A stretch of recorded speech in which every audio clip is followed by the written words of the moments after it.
Welcome, the Lord's chosen. Some people don't walk into rooms. They shift the atmosphere. You know the type.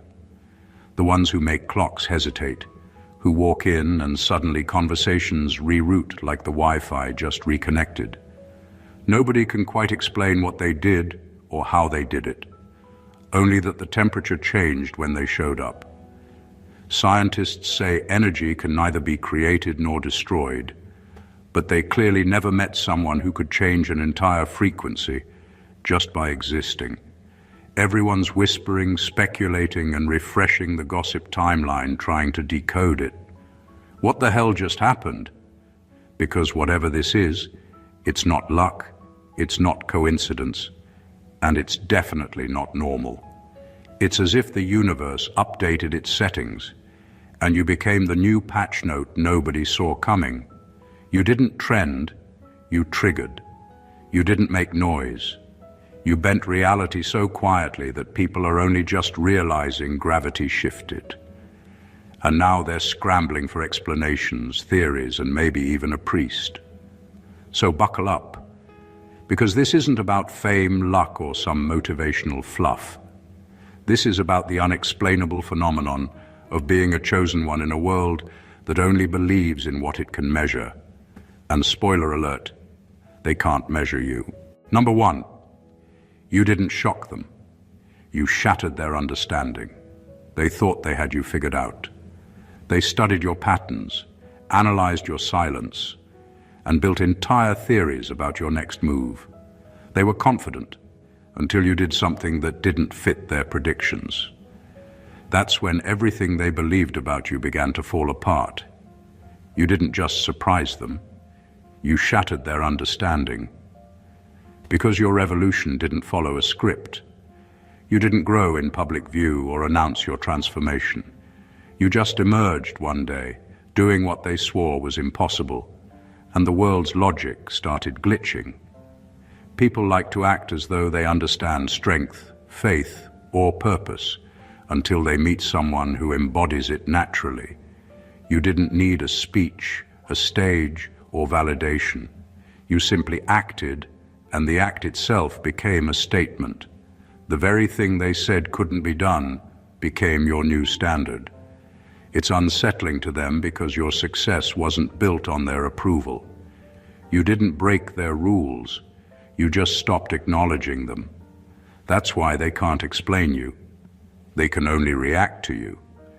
Every assumption they made about who you were was based on the version of you that tolerated limits.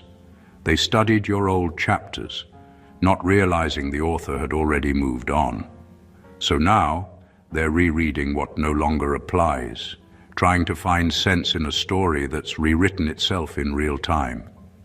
The truth is, you became unpredictable, not because you changed overnight, but because you finally stopped playing small enough for others to understand. When you stopped shrinking to fit their frame, you started expanding into your true design. And that's the part that terrifies them. You didn't set out to shock anyone. You were just following something deeper, that quiet conviction that told you there was more to you than what they saw. And when that conviction became movement, everything shifted. You exposed the limits of their perception without ever intending to. Because what they called impossible was only impossible for them. You made them realize that what they thought they knew about you was never knowledge. It was just comfort. And when you shattered that comfort, you didn't just change how they saw you. You changed what they believed was possible for themselves. Number two, you became the evidence they tried to bury. They buried your name under lies, thinking the dirt would hide the truth. But they underestimated one thing. Truth doesn't decompose. It waits. It breathes through the cracks. Every rumor they spread, every distorted version of your story only built pressure around something that was destined to rise. And when it finally did, it didn't come up quietly. It came up radiant, undeniable, and inconveniently timed for everyone who once benefited from your silence. You became the evidence they tried to bury, They thought if they controlled the narrative, they could control your outcome. They told stories about you to protect their comfort zones, not realizing they were writing their own confession in reverse. Because lies have an expiration date, but authenticity doesn't. The truth about you didn't need a microphone, it just needed patience. While they were busy performing, you were evolving. You didn't clap back, you didn't beg to be understood. You just kept growing in plain sight until the results started talking louder than every rumor ever could. And that's what unsettled them the most. They built entire conversations around your supposed downfall, and now they're choking on the silence of your success. You didn't expose them. Life did. Because nothing humbles a liar faster than watching the person they tried to destroy flourish without bitterness. You turned every attempt to erase you into a highlight reel of endurance. The more they talked, the more obvious their insecurity became. The more you rose, the more transparent their intentions looked. Now, the very people who tried to define you are forced to redefine themselves. You became living proof that no amount of manipulation can block divine timing. The truth always finds its way back to center, and you are that center now. You don't even have to defend your name anymore because your reality is doing the heavy lifting. They can't rewrite what's already been revealed. You're the reminder that reputation built on lies collapses the moment authenticity enters the room. So yes, they tried to bury you, but they buried a seed, not a secret. And now, the same ones who once whispered against you are left whispering about you, wondering how the story they once controlled now tells itself without them. Number 3, you made the unbelievable normal. There was a time when people looked at your life and called it luck. They couldn't explain your timing, your resilience, or the way things just seemed to fall into place after every setback. What they didn't realize was that you weren't stumbling into miracles. You were building consistency that quietly rewired reality. You made the unbelievable normal, not by magic, but by alignment. You learned how to match your effort with your faith, until the two became inseparable. And now, what once looked impossible to others is just another day for you. You normalized the extraordinary through repetition. You stopped treating breakthroughs like accidents and started seeing them as consequences of your discipline. It's not arrogance, it's awareness. You began to understand how energy moves, how focus multiplies, and how faith rewrites odds. People don't see the process, only the outcome. They missed the 1,000 small choices that turned your impossible into standard practice. To them, it's mysterious. To you, it's just Tuesday. That's why they talk, why they speculate, why they can't stop watching. Because you've become a living glitch in their expectations. You dismantled the myth that greatness needs spectacle. You didn't wait for validation or an audience. You just kept doing the work until excellence became your baseline. And when that happens, life starts responding differently. Opportunities align faster. People sense something they can't name but can't ignore. You start carrying a presence that feels otherworldly, but it's not otherworldly, it's earned. They call it divine timing, but timing follows consistency. You've been showing up long enough that the universe had no choice but to meet you halfway. That's the real secret. You didn't manifest by wishing. You manifested by becoming someone who could sustain what they prayed for. And now, because you operate from that frequency, your results no longer surprise you. They affirm you.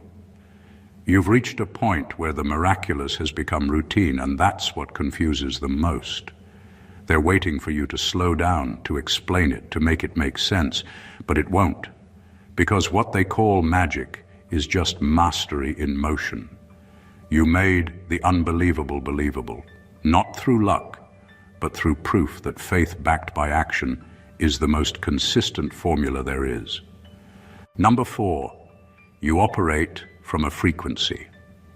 They don't have the equipment for, you're not hard to understand. They're just not built to receive what you carry. It's not superiority, it's difference. You move from intuition, from clarity, from a depth that can't be reached through logic alone. While others rely on patterns and formulas, you rely on something older, that inner signal that tells you when to move, when to pause, when to vanish, and when to strike. To people operating on surface frequency, it looks unpredictable. To you, it's precision. You're not guessing, you're guided. They can't decode your rhythm because it doesn't follow the rhythm of the crowd. You don't move by trends, validation, or emotional reactions. You move by timing. That's what unnerves them.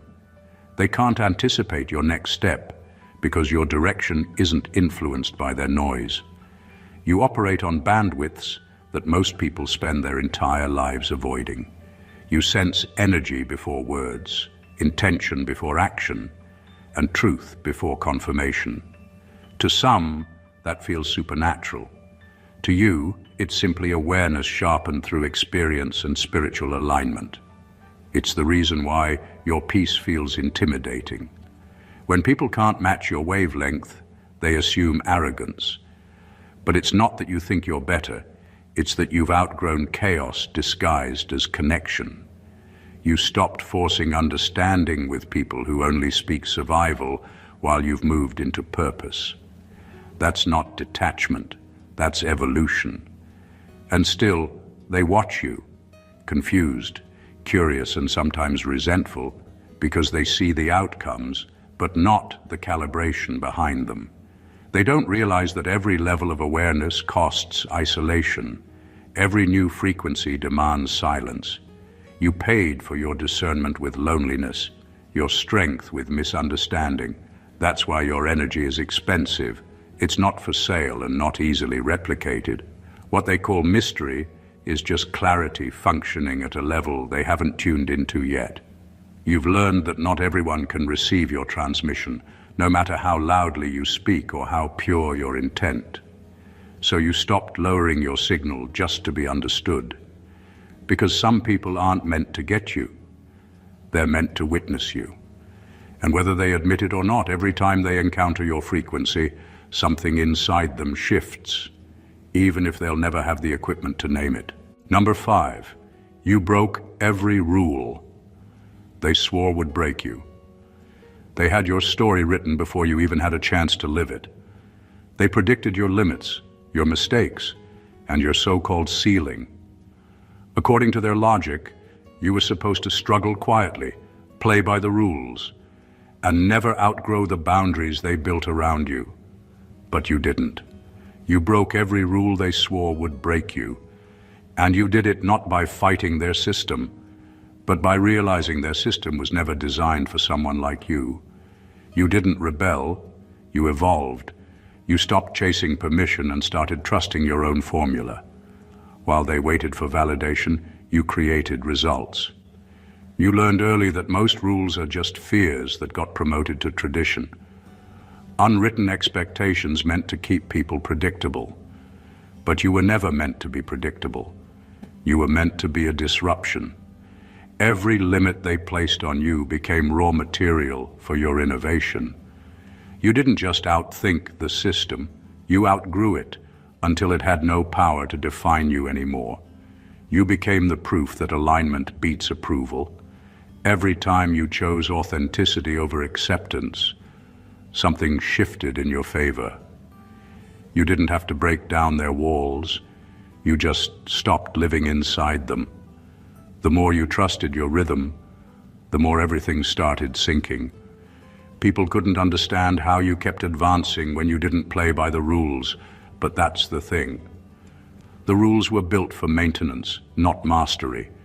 They were designed to protect mediocrity, not to guide visionaries. And that's why you became so unsettling. You exposed how much of what they call structure is really just control. You showed that success doesn't require compliance, it requires clarity. When you stopped trying to fit into their logic, you became the new logic. You turned what they labeled rebellion into revelation. Not chaos, but correction. Because the truth is, once you realize you are the system, the design, the pattern, the algorithm, everything starts orbiting differently. Now they're studying your moves, trying to decode what was never meant to be copied. But you can't reverse engineer authenticity. You didn't break the rules to be seen. You broke them because they were never written for someone who came to rewrite the entire game. Number 6, your proof that isolation was initiation. They thought your isolation was failure, but it was training. When people disappeared and doors closed, you were being recalibrated, not rejected.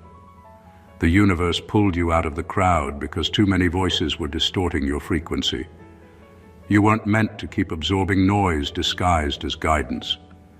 That silence they mistook for emptiness was actually alignment, a divine workshop where your purpose was stripped of everything that didn't belong to it. Your proof that isolation was initiation. You didn't lose people. You lost interference. When you stopped being surrounded by constant opinions, you started hearing your own voice clearly for the first time.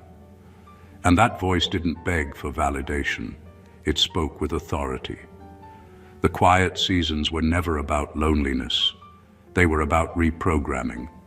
The solitude forced you to listen differently, to your instincts, your energy, your calling.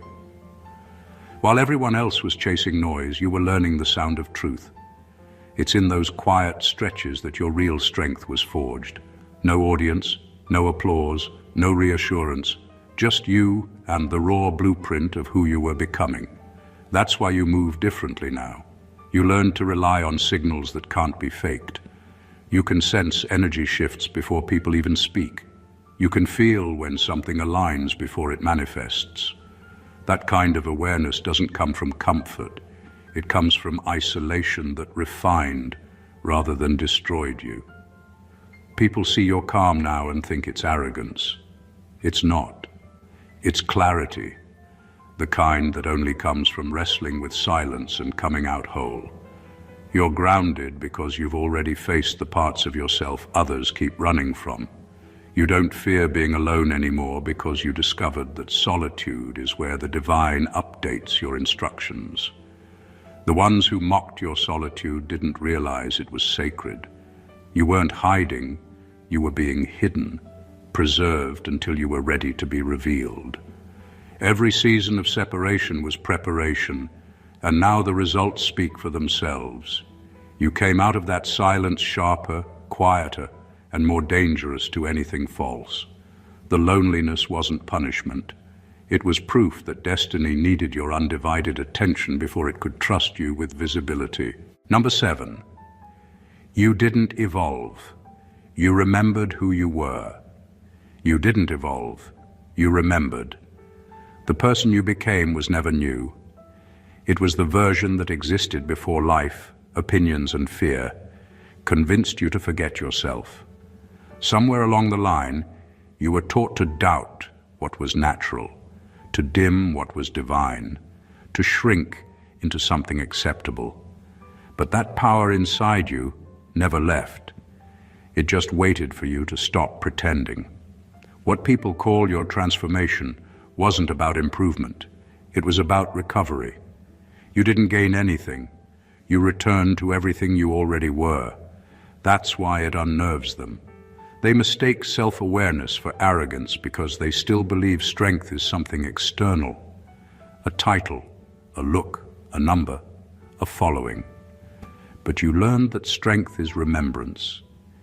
It's the quiet confidence that comes from recognizing your own design and refusing to apologize for it.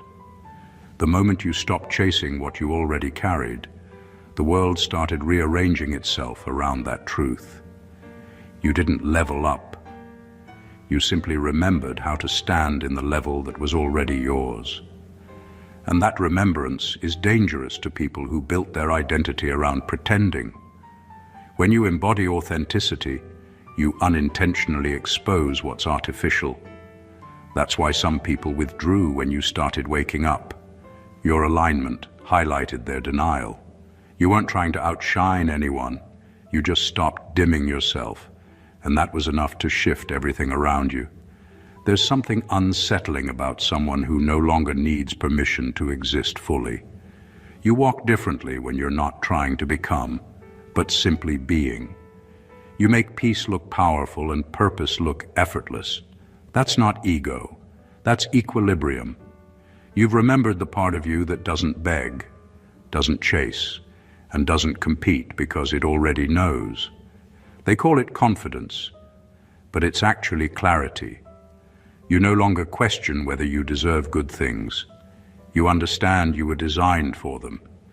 You no longer fear loss because you know that what's aligned can't be taken. That's what happens when you wake up from the illusion of becoming. You realize you were never behind, never broken, never lacking. You were just remembering, and that remembrance made you unstoppable. Number 8, you move with precision that looks like chaos to the untrained eye. To them, your life looks unplanned, erratic even. They see your detours and delays and assume you're lost. But that's because they're reading your journey using the wrong map. You don't move by logic, you move by alignment. Every decision you make, every pause, every pivot, every no, it all looks chaotic from the outside because they can't see the invisible timing guiding you. You're not chasing opportunity, you're following instruction. What they call coincidence is choreography, and what they call missteps are milestones. They think precision means perfection, but your kind of precision is spiritual, not mechanical. It's not about flawless execution. It's about being in tune enough to sense when something isn't right, even when it looks good. You've learned that not every open door is meant to be walked through, and not every delay is a setback.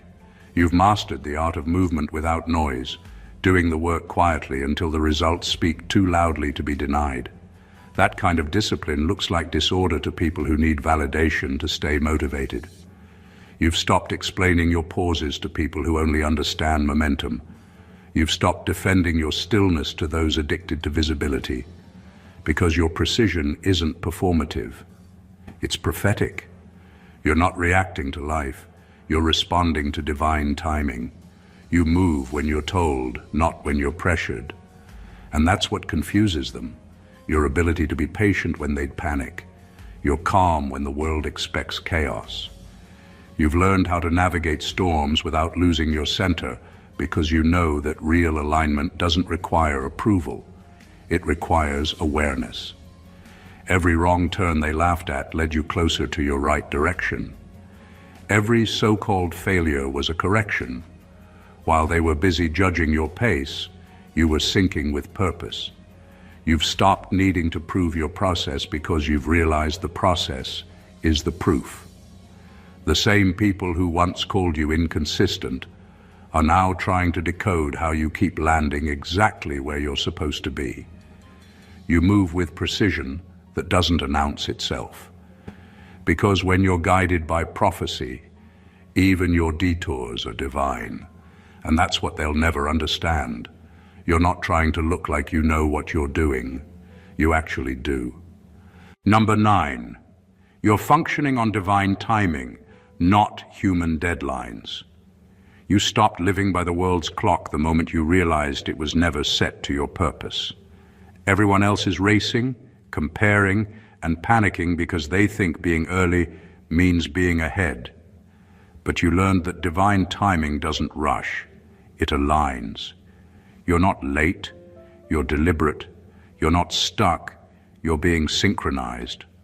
While they obsess over calendars and milestones, you're focused on readiness, because you've seen what happens when something arrives before you're prepared to carry it. It collapses under the weight of premature timing. You're functioning on divine timing, not human deadlines. You've stopped confusing speed with progress. You understand that momentum without direction is just movement in disguise. That's why you no longer chase what's popular or urgent. You wait for what's yours. People can't comprehend that level of trust So they label your patience as procrastination. But they don't see the inner work happening while you're still. They don't see how silence builds strength, how waiting sharpens wisdom, how stillness gathers clarity. You're not inactive, you're incubating. You've seen too much to doubt the timing of your journey. The opportunities that passed weren't rejections, they were redirections. The seasons that felt delayed were divine rehearsals. You stopped forcing doors open because you finally understood that what's meant for you doesn't need to be pried. It opens when it recognizes you. That's the power of moving with revelation instead of recognition. You no longer need an audience to confirm what God already revealed in private. That's why your timing looks strange to them. You rise after they've stopped watching. You succeed in silence. You don't announce, you arrive. And when you do, it looks effortless, but only because you moved when the moment was mature. Divine timing doesn't just deliver what you want, it delivers who you've become. So while they measure success in minutes, you measure it in meaning. You don't count how long it took, you count how aligned it feels. You're not competing with anyone's pace because your destiny isn't a race. It's a revelation unfolding in perfect sequence. The world calls it delay, but heaven calls it design. And that's why you always end up right on time. Number 10, you carry energy that forces hidden things into the light. You don't have to speak for truth to reveal itself around you. It just happens. Your energy works like a spotlight that people didn't know was on. It's not something you try to do, and it's not about confrontation or calling anyone out. It's simply that your authenticity leaves no oxygen for pretense. When you walk into a room, what's real feels comfortable and what's false starts to fidget. You carry an energy that forces hidden things into the light, and that's why your presence is both admired and avoided. People feel seen around you in ways they can't explain. It's not your words, it's your vibration. You stand in truth so firmly that anything built on deception begins to crumble in your atmosphere. That's not arrogance, it's alignment. You're tuned to a higher frequency where lies can't survive comfortably. Those who are genuine feel peace near you, but those who thrive on manipulation feel exposed, even if you never say a thing. You don't have to read them. Your energy already does.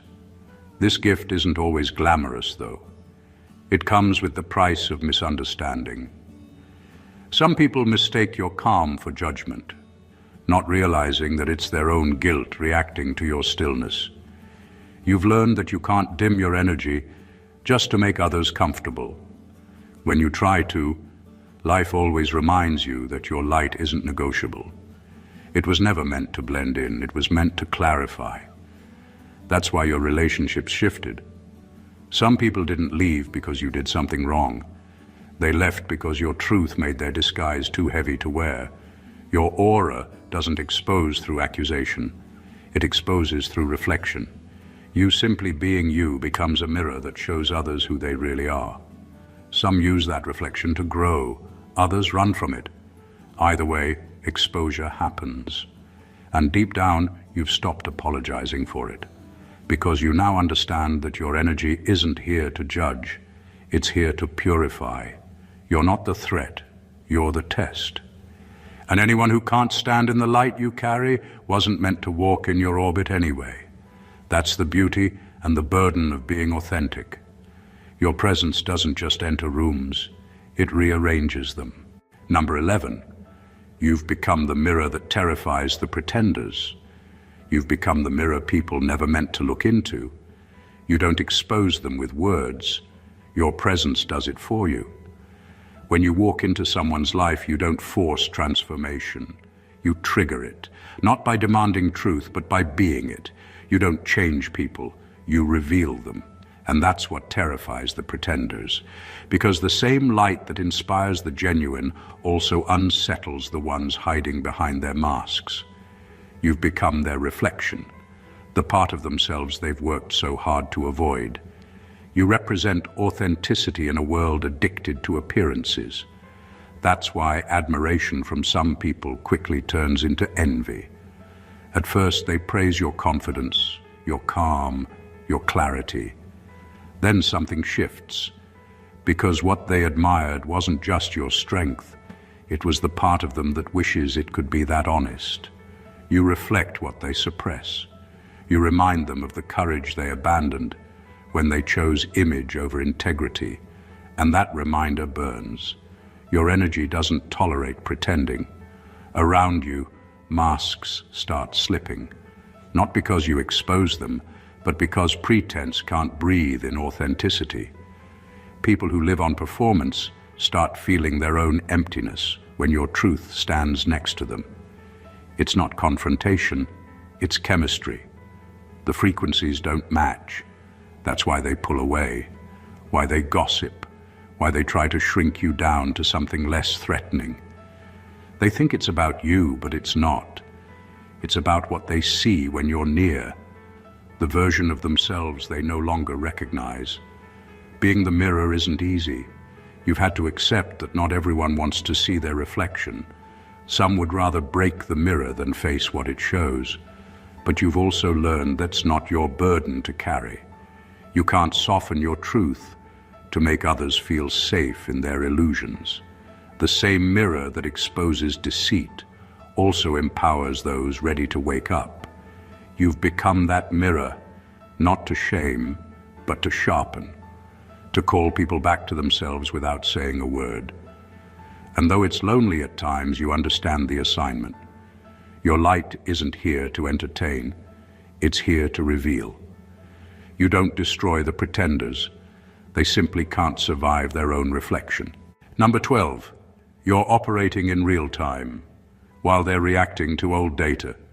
You stopped living in reruns, while everyone else kept replaying your old episodes. The world still talks about who you were, what you did, and where you came from. But none of that data applies anymore. They're trying to analyze and update using an outdated system. You're operating in real time while they're reacting to old information. That's why their assumptions miss every time. They're studying a version of you that doesn't exist, while you're already functioning on a frequency they haven't caught up to yet. People get uncomfortable when you stop fitting into the role they assigned you. They liked you better when you were predictable, when your reactions made sense within the framework they built for you. But growth is disruptive. You didn't announce your evolution. You just started living it. You outgrew conversations, patterns, and dynamics that kept you trapped in repetition. And now, when they try to read you, their intuition glitches. Because the variables changed. The energy shifted. You stopped repeating cycles they depended on. It's not that you became mysterious. You just became present. You no longer operate from memory or trauma. You move from awareness. Every decision you make now comes from current alignment, not old identity. That's what makes you unpredictable. Not chaos, but consciousness. You're responding to now, while they're still referencing the past. They don't realize your intuition updates faster than their opinions. By the time they think they understand you, you've already evolved again. And here's the truth. Some people don't actually want to know the real you. They want to keep the version that made them comfortable. That's why they'll keep misunderstanding you on purpose. Your growth threatens their stability because it means they have to update how they see themselves too. You've learned to stop explaining your evolution to people who refuse to upgrade their perception.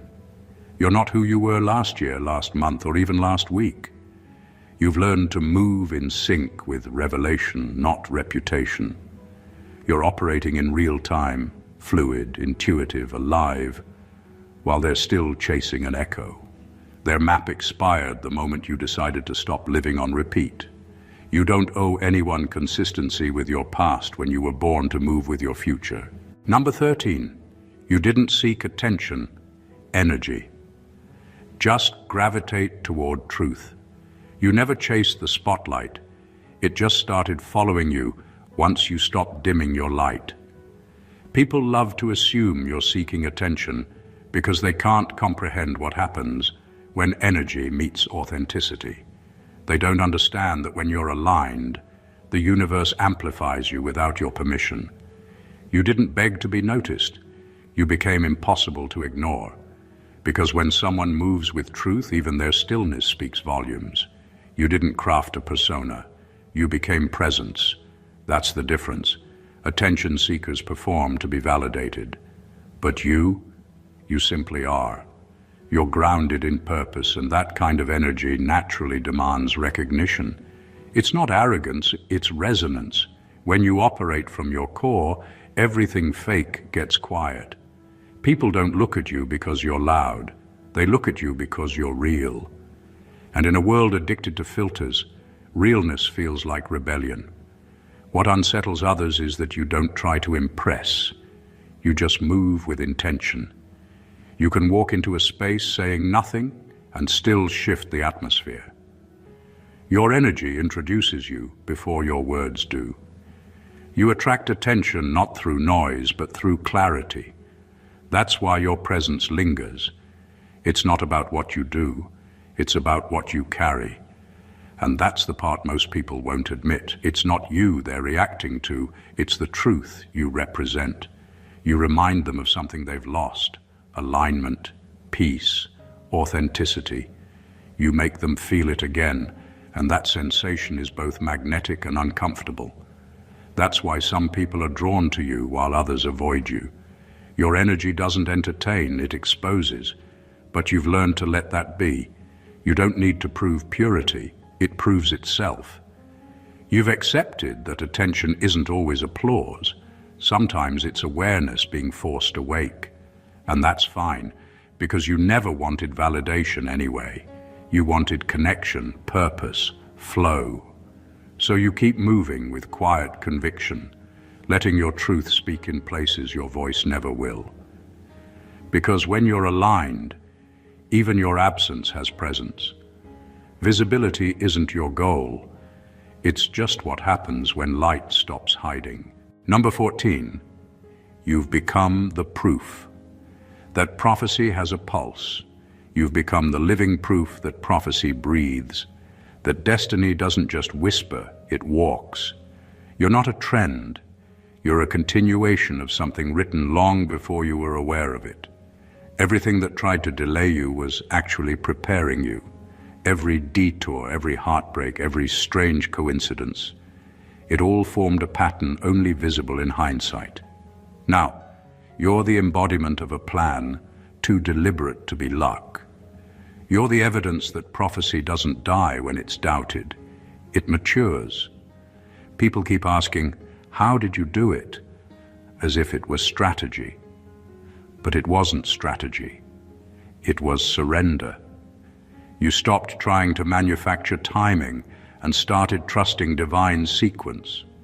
That's when things started aligning in ways no logic could predict. What's unfolding through you isn't random, it's restoration. You're fulfilling promises made long before your name was known. That's why everything about you feels both new and familiar, because your presence echoes something eternal. You're not chasing purpose anymore. You're embodying it. You've moved from talking about destiny to becoming its proof. And that's what separates you from those who imitate calling for clout. You're not performing alignment. You're living it, consistently and quietly, until the results speak like thunder. You didn't go viral, you went vital. You became necessary in the equation of what the world needed next. That's why your rise doesn't look normal. It's not ambition driving you, it's assignment. You're not forcing open doors. Doors are recognizing you. And while others chase trends, you've become timeless, because what you represent isn't a movement. It's a manifestation. People can feel it, even if they can't explain it. Your life carries that strange gravity that makes others sense something divine is happening right in front of them. You've become the proof that prophecy still walks among us, breathing, moving, disrupting, healing. You didn't ask for it. You just stopped running from it. Destiny doesn't need permission or approval to appear. It just needs someone ready enough to carry it without compromise. And that's exactly what you've done. Turned a whispered promise into a living pulse that the world can't ignore. In the end, this entire journey isn't about fame, applause, or validation. It's about evolution. It's about becoming so aligned with truth that everything false naturally falls away. You've walked through storms that weren't meant to destroy you, but to strip away what couldn't stay. You've been misunderstood, underestimated, and even rejected. But every moment was a divine filter, removing what couldn't recognize your frequency. You didn't just survive the process, you became the process, living proof that destiny is not a destination, but a rhythm only the awakened can dance to. You've reached the point where words no longer need to defend your growth, because your energy already testifies. You've stopped explaining yourself to those still reacting to your past, because you've realized you're not repeating patterns, you're rewriting history. Every part of your story, even the painful chapters, now fits perfectly into the design. You didn't evolve by luck, you evolved by alignment. You didn't gain light, you remembered it. And now, everything around you rearranges itself in response to that remembrance. They talk because they don't understand. They whisper because they can't interpret what they're witnessing. You've become a living contradiction, both mystery and message, both silence and sound. You are what happens when prophecy takes human form, when purpose stops being a concept and becomes an experience. You are the evidence that divine timing doesn't rush and that real power doesn't announce. It arrives quietly until the world can't ignore it anymore. So keep moving with that calm authority. Keep walking like you already know how the story ends, because somewhere deep down you do. The same energy that carried you this far will carry you beyond what even your imagination dares to picture.